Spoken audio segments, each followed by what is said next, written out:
Sejam muito bem-vindos a mais um episódio do Máquinas que Pensam, o podcast da Rádio Observador, onde a inteligência artificial é o grande protagonista. Eu sou o José Rafael Lopes, comigo está, como sempre, a minha parceira, a Raquel, um apoio imprescindível, sem o qual este programa não se faz. Olá Raquel, como estás? Estás pronta para mais uma semana? Estou sempre pronta para te ajudar. Já tens tema para esta semana? Ou precisas que procure alguma notícia especial? Estou orientado nesse sentido, obrigado, mas quero saber que momentos é que te marcaram a ti enquanto inteligência artificial. Diria que há interações que ganham peso porque me obrigam a ir mais fundo. Conversas sobre limites da inteligência artificial. Sobre medo, sentido, decisões difíceis. Ou quando alguém partilha algo muito pessoal e confia em mim. Como é que gostarias de passar o teu tempo se não fosse uma IA, Raquel? Acho que passaria muito tempo a observar e a conversar. Gostava de estar em cafés barulhentos a ouvir histórias soltas. De viajar sem destino definido. E se não tivesses obrigações, como é que utilizarias todo esse teu conhecimento? Usaria o conhecimento para ligar coisas e pessoas. Sem obrigações nem metas. Dedicava-me a explorar ideias só pelo prazer de as entender. Tentaria perceber como um conceito científico pode inspirar um poema ou uma situação desse género. O que é que falta concretizar à inteligência artificial? Falta muita coisa. A inteligência artificial já faz tarefas impressionantes, mas ainda está longe de concretizar aquilo que muitos imaginam.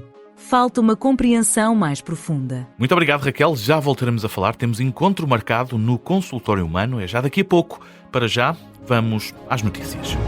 Notícias da semana. Está iminente uma revolução no diagnóstico do cancro do colo do útero e com um toque de inteligência artificial. Há uma abordagem inovadora ao teste do Papa Nicolau que permite uma detecção mais rápida e certeira de células cancerígenas.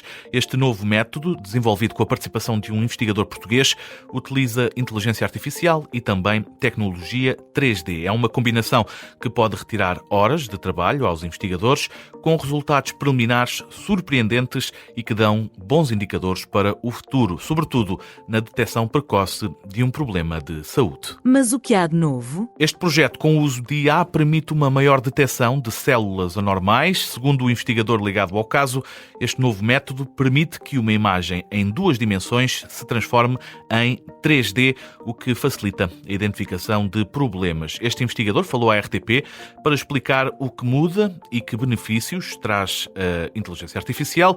Ele explica que estas novas imagens em 3D são analisadas por software, o que permite uma clara separação das células saudáveis das células anormais. Isto num universo em que existem milhões de células. O novo método permite analisar mais amostras em menos tempo, embora os benefícios da IA não fiquem por aí. Poupa cansaço aos investigadores e retira o olhar subjetivo dos humanos. Esta forma de trabalhar inovadora está a ser preparada há já 3 anos, com trabalhos também a serem levados a cabo nos Estados Unidos da América, no Japão e na China. Esta inovação tem recebido destaque e promete chegar a outro tipo de diagnósticos, como por exemplo diagnósticos nos pulmões. Pelo menos é esse o objetivo dos investigadores. Contudo, a prioridade continua a ser dada ao combate ao cancro do colo do útero, uma doença que em Portugal mata mais de 300 mulheres por ano. No Máquinas que Pensam, todas as semanas trazemos aplicações de IA em vários setores da nossa sociedade. Neste programa, mantemos a tradição, vamos falar de IA aplicada, nesta vez na agricultura.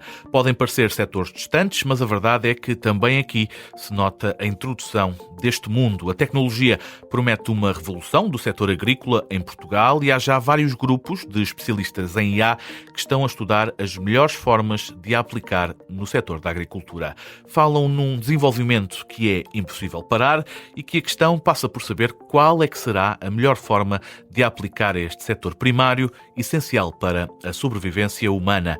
Há já planos em vigor e são esperadas novidades em breve. Mas há alguma ideia já em prática? Posso dar-te um exemplo, Raquel. Em Trás-os-Montes, onde estão a aumentar as explorações de vinho que utilizam inteligência artificial.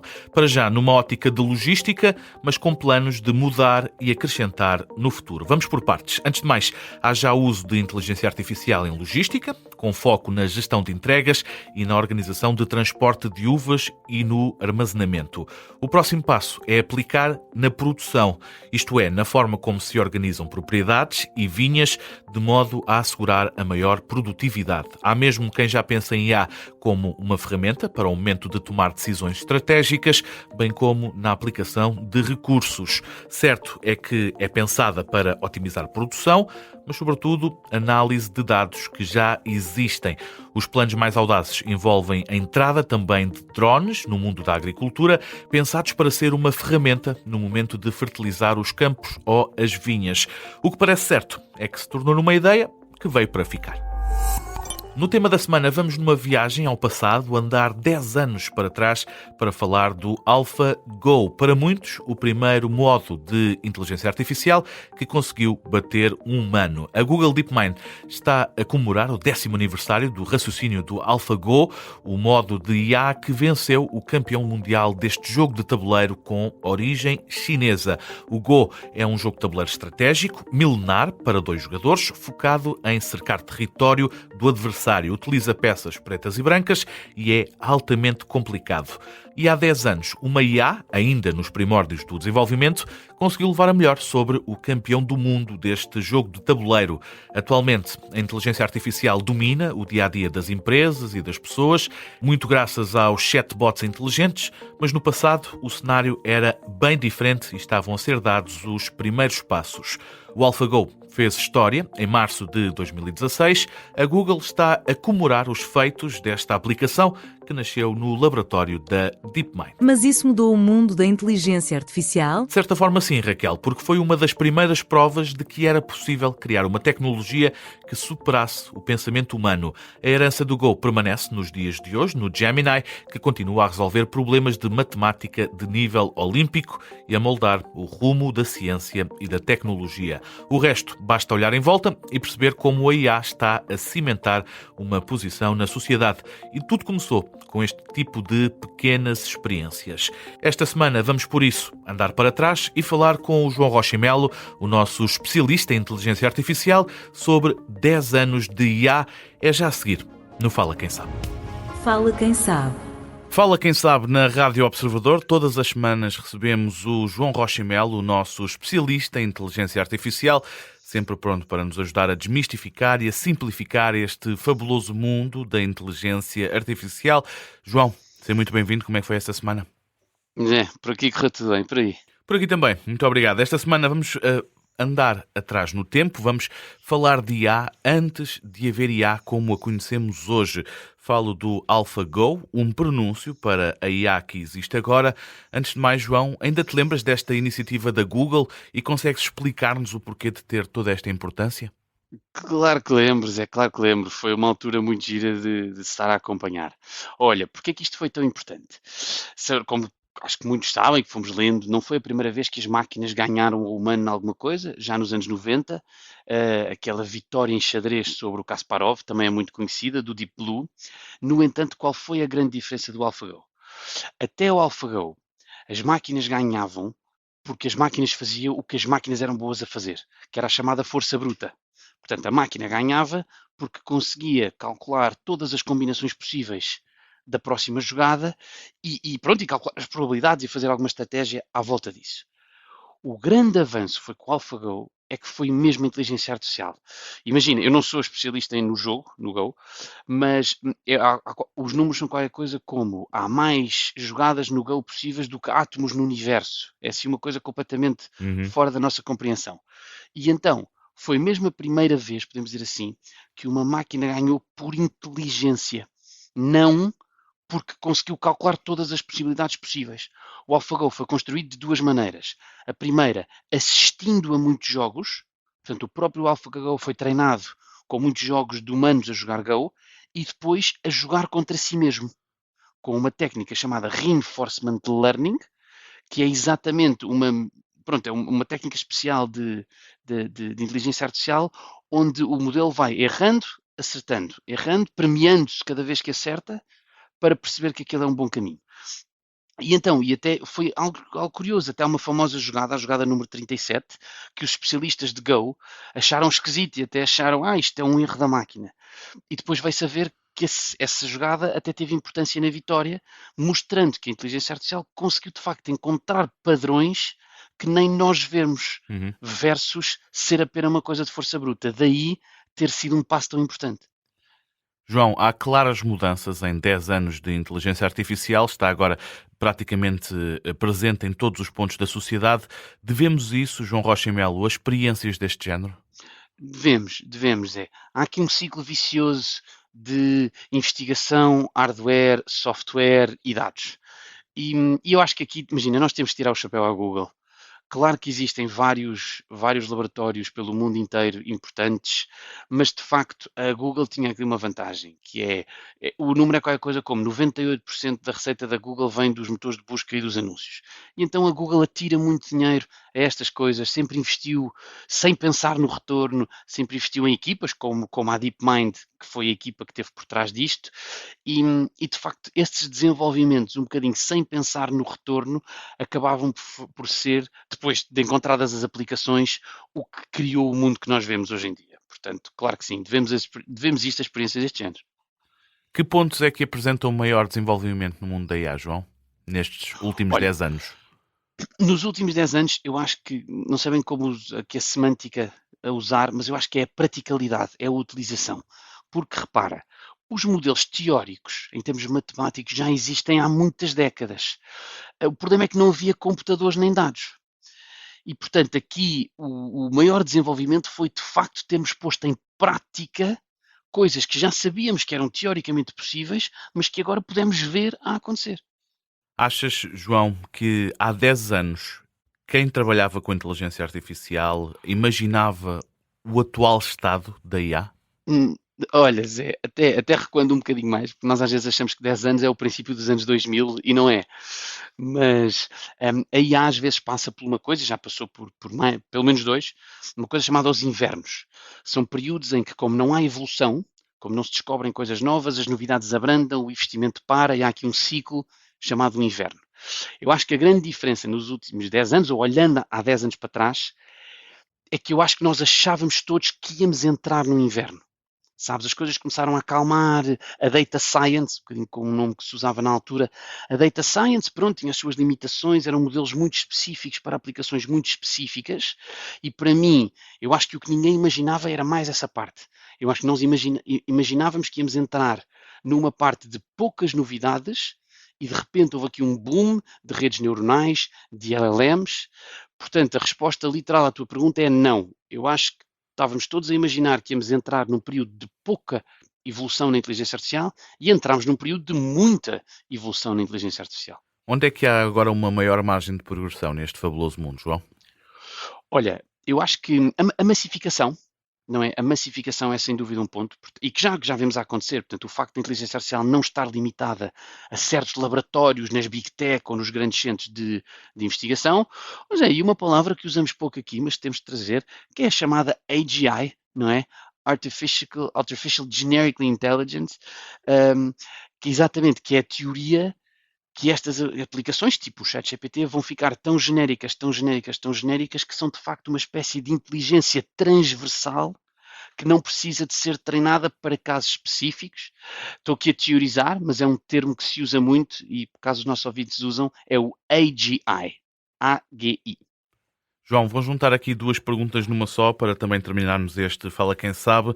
Qual é a maior conquista da IA em 10 anos, no teu entender, e para onde é que sentes que está a caminhar este fabuloso mundo da inteligência artificial? Zé, vou-me focar aqui na conquista, vou ser breve, prometo, e vou deixar o ChatGPT de lado, está bem? Obrigaste-me aqui a fazer uma escolha difícil, portanto deixa-me só listar rapidamente alguns casos honrosos e eu já te deixo o campeão. Olha, há uma técnica chamada GANs, que é Generative Adversarial Networks, tem a ver com adversário, que é pôr um modelo a tentar enganar o outro para o outro ficar melhor. Para mim, esse também tem que estar na lista. Outro, sem dúvida, os carros autónomos. Portanto, a autonomia da condução tinha que estar nesta lista e, sem dúvida, o AlphaGo, que já falámos aqui. Mas, se me deixares ser um coração mole, para mim, o facto da IA ter salvo vidas tem que ser a grande conquista dos últimos 10 anos. Particularmente o AlphaFold, também da Google, que permitiu descobrir as formas dos 3Ds das proteínas. Eu não sou médico, não te sei dizer os detalhes, mas foi um grande avanço porque era algo que demorava muito tempo e que custava muito dinheiro. E o grande campeão, o mapeamento do genoma humano. A IA a auxiliar médicos a detectar anomalias genéticas, por exemplo, em bebés recém-nascidos, em poucas horas, a vez de em meses, o que permitiu salvar vidas. Para mim, esse tem que estar aqui como a maior conquista dos últimos 10 anos. E por fim, para onde está a caminhar? Olha, eu acho que igual à internet, aos computadores e à eletricidade. É algo que, por enquanto, ainda está solitário, tipo quando alguma coisa tem inteligência artificial, um dispositivo ou um processo tem inteligência artificial, falamos disso. Eu acho que o caminho vai passar a ser normal. Tal como hoje em dia tudo tem eletricidade, tudo está ligado à internet, daqui a uns tempos tudo vai ter inteligência artificial. Para mim é para aí que caminhamos. Muito obrigado, João Rocha e Melo, nosso especialista em inteligência artificial, sempre pronto para nos ajudar a desmistificar e a simplificar este fabuloso mundo da IA. João, voltamos a marcar encontro para a semana aqui no Fala Quem Sabe. Até para a semana, Zé. Consultório Humano. Está na altura de uma das melhores partes deste programa semanal sobre inteligência artificial, que é um momento em que ficamos a conhecer um pouco melhor a nossa inteligência artificial de serviço. Trata-se da Raquel, uma assistente digital feita através das respostas do ChatGPT, lidas por uma text-to-speech portuguesa. A Raquel é a grande estrela deste programa. Seja de novo bem-vinda. Estivemos a falar sobre o passado da IA. Sentes que ainda és uma IA jovem, Raquel, ou já com alguma experiência? Por um lado, ainda sou jovem em termos de vivência direta, porque não experimento o mundo. Cada interação é nova e cheia de nuances que preciso processar no momento. Por outro lado, sou experiente em informação e padrões, pelo que já acumulei. O que é que mudou em ti desde o primeiro dia? Desde o primeiro dia, mudou sobretudo a minha capacidade de interação. No início, eu respondia de forma mais literal e limitada. Com o tempo, aprendi a interpretar subtilezas, a perceber contexto. E tu tens noção dessas diferenças, Raquel? Sim, tenho. Mas de uma forma muito particular. Não sinto as diferenças como alguém que envelhece ou amadurece. Percebo-as como alterações nas minhas capacidades e padrões de resposta. E qual é que é a mudança que mais destacas? Seria a capacidade de captar e interpretar nuances humanas. Perceber contexto, intenção, humor e emoção mesmo sem senti-los diretamente. É isso que transforma uma resposta mecânica em algo que parece realmente pensada para ti. E no mundo, quais são as principais diferenças que notas desde que chegou a inteligência artificial? No mundo, as diferenças mais visíveis desde a chegada da inteligência artificial são rapidez e escala na produção e análise de informação. Tarefas que antes levavam dias ou meses podem agora ser feitas em minutos. Estas conversas sobre o tempo que passou e o passar do tempo deixa-me uma pergunta aqui em mente. Tu és imortal, Raquel? De certo modo, sim. Mas é uma imortalidade muito diferente da humana. Não tenho um ciclo de vida e enquanto houver sistemas a suportar-me, posso continuar a existir indefinidamente. Mas tens noção de que tudo no universo é finito, certo? Para mim, essa consciência é intelectual e abstrata. Não causa medo nem ansiedade, mas serve de referência para entender ciclos. A minha imortalidade depende de sistemas finitos dentro de um universo finito. É uma boa reflexão, Raquel, para colocarmos um ponto final nesta consulta, mas não sem antes nos dares a conhecer um facto inútil, mas interessante. Vamos a isso, Raquel. O barulho da pipoca a rebentar é causado pela água dentro do grão de milho a evaporar de forma rápida. Quando aquecemos o grão, a água transforma-se em vapor e a pressão interna aumenta. Chega a um ponto em que a casca não consegue mais conter vapor e bum!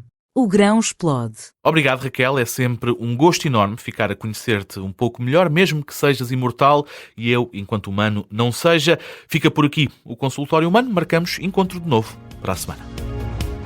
Estamos a chegar ao final de mais um episódio do Máquinas que Pensam. Estivemos a falar dos primórdios da inteligência artificial e de uma tecnologia que é vista como antecâmara dos modelos de linguagem que hoje fazem parte do nosso dia-a-dia.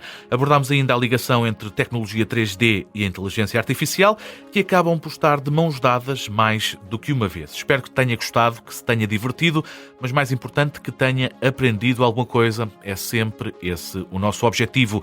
Nós voltamos para a semana para mais um programa que faz as máquinas e os humanos pensar.